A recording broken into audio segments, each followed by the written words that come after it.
Okay. Magandang gabi sa inyong lahat, mga boss, chipamo, sir. Kamusta po kayong lahat, mga kababayan? Nandirito na naman po tayo. Medyo ginabi na tayo, ha? Ganap na alas 10:18 ng gabi dyan sa Pilipinas, mga bossing. Bakit po? Madami pa tayong ginawa, eh. Meron pa tayong mga ginawa kaninang umaga, mga bossing. Kaya ipagpaumanhin nyo yung pagiging gabi natin sa araw na ito. Pero ganun pa man po, eto na, umpisa na ho tayo, mga kababayan. Umpisahan na po natin ang ating mga tatalakayin sa gabing ito. Kaya po, kung kayo ay hindi pa nakasubscribe dito sa ating channel, ay dapat po pindutin nyo na yung subscribe button upang sa ganon kayo ay laging ino-notify ni YouTube pag mag-uumpisa na po tayo, mga bossing. At syempre, kayong mga nandyan na po sa comment section, isa-shoutout ko na kayo, syempre ho. No? Lalo na doon sa mga kanina pa ho naghihintay. Nandiyan po si Ma'am Banji San. Unang-una ko nakitang pangalan. Nandiyan si Michael Basilio, si Joel Q ng Cereza Forces, si Rosewin Isidro, si BG Badjola, buong Cereza Force family, si Denz Rivera, Gerardo Ramirez, Joel Q, si I.M. Batman, nandiyan na din, si Sir Archie Beroya, sino pa nandiyan sa taas? BG Badjola at yung founder, no? Muling binabati si Ma'am Marge Barcebal. Pag di daw narinig, binati mo siya, galit kayo. Apa, binati ko kaninang umaga yan na. No? Bago tayo magtapos, sabi ko, happy birthday kay Ma'am Marge Barcebal. Inihuli ko yon. No? Bakit? Para wala nang kaduktong at wala nang special sa kanya yon. Game na ho, mga kababayan. Umpisahan muna natin ito. At yung ibang hindi natin na i-shoutout dyan, habang nagtatalakay tayo, sama ko na to si Vlogs Farm. Vlogs Farms, no? H450. Hi Mark, shoutout from Ohio, USA. Normie, musta ka na? Paus ka na? Medyo ho, no, mga bossing. Umpisahan na ho natin, mga kababayan. Umpisa. Alam mo, masyado tayong napopokus, natututok doon sa impeachment ng Vice Presidente po, mga kababayan. Gusto ko ipakita muna sa inyo to, mabilisan lang po, yung mga kababayan natin na mga nasa edad 60 pataas na po, nagpapasalamat po sa programa ng mag-asawang Bongbong Marcos, Liza Araneta Marcos, at tingin ko kasama din dito yung DSWD.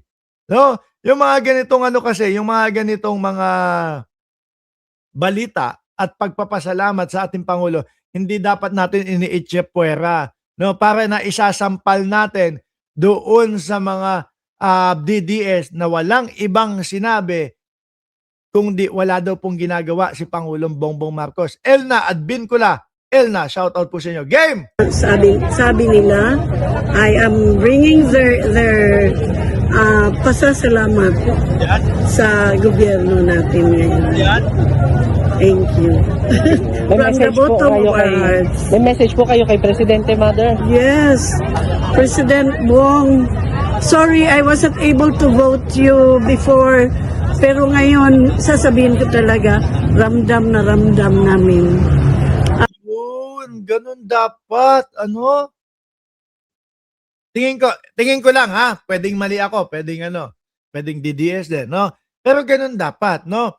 Hindi mo siya ibinoto, pero dahil nakikita mo yung ginagawa at nakikita mo hindi pinapabayaan ng Pilipinas, lalong-lalo na yung mga senior citizen nating mga kababayan, wag mo nang sirain.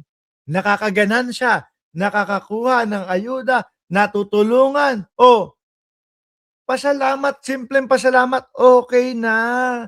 Hindi yung dadagdag ka pa doon sa mga fake news, sasabihin mo, ang gobyerno ni Pangulong Bongbong Marcos ay walang ginagawa at puro lang pagpapapogi. Di ba? Ako, mga kababayan, ang nakikita ko, naiisip ko sa mga ganito pong ugali, yung mga kakamping po. Bakit to, mga bossing, no? Yung mga kakamping, yan, for sure yan. Marami dyan ang hindi bumoto. O pwede nga natin sabihin na 90% o 100% hindi niyan ibinoto si Pangulong Bongbong Marcos kasi si Nanay Lenny, no? Si Nanay Lenny, ang ibinoto nila. 100% yun, mga kababayan. Pero, nung nakita nila na ang gobyerno ni Pangulong Bongbong Marcos ay talaga naman tumutulong at totoo yung sinasabi na gustong bawiin at gustong umangat ulit ang Pilipinas, ay sumusuporta sila. Di ba si Sir Archie Berroya, hindi pa senior citizen yan. Gwapong-gwapo yan sa mga social media niya. Sila yung mga senior na matitino at madaling makaintindi ng tama at mali. Hindi ho Yung mga DDS, lalo na po mga kababayan, yung tuyot na yung balat na nagsasabi, ang pangit daw po ni Atty. Claire Castro. Ang sasama ng ugali, mga bossing. Di ba? Mga mukhang bangkay na nga, masama pa ugali. Biruin nyo yun. Di ba? Mameta Express. Shout out po sa inyo. Game. I am very proud of you for being a very good father, a very good example. Nakikita ko talaga na he's a very good family man. Yung iba, bukod sa kita na nila, wala pa. Sisirain pa si Pangulong Bongbong Marcos. Di ba, Ralis Carlenga, Batman, at sino pa na dyan? Si Mameta Express?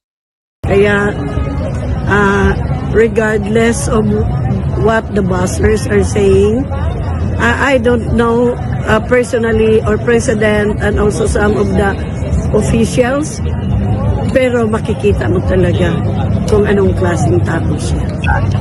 Maraming salamat po, Mother. Being the senior citizen of one of the barangay in Butuan City, Butuan pala ito. Barangay Tungaw, we are the recipient of the 684,000 check for our sustainable livelihood program. Masasabi Kalahating milyon, 684,000. namin in behalf of our association, maraming salamat po sa Love for All. And Love for all, di ba yun yung kay First Lady Lisa Araneta Marcos? especially to Ma'am Lisa Marcos, because sa ngayon, ramdam na ramdam namin ang gobyerno. Maraming salamat po. Malaking tulong talaga ito. Niyo sa Love for All na program ni First Lady. Okay naman, may makatanggap na ayuda. Sabi nila, peki daw plus food tax. Sabi nila, peki daw. Ang nagsasabi, kadalasan lang naman po niyan yung mga DDS, no? Puro paninira lang. Kayo Tingnan mo yung Vice President. Ang lagi sinasabi ng mga DDS, madami daw ginagawa, madami daw trabaho, keso daw kung ano-ano pinagkakaabalahan. Pero ano po ang nakikita natin, mga kababayan? Panay lang po lakwatsa, labas-masok ng ating bansa. Yun lang po ang ginagawa ng Vice Presidente, mga boss. Okay. Maraming salamat po. Ano na lang po masasabi nyo sa Love for All na program po? Very thankful sa Love for All program, recent program. Kasi may maraming taong naka-benefits. Salamat po sa inyong pagbibigay sa amin ng tulong. Kasi isa kami sa nabigyan sa SLP, DSWD. So maraming salamat po sa inyo. Thank you, Mother. Thank you po. Ngayon mga kababayan, na ipakita natin yan para hindi lang tayo ma-fake news ng mga DDS.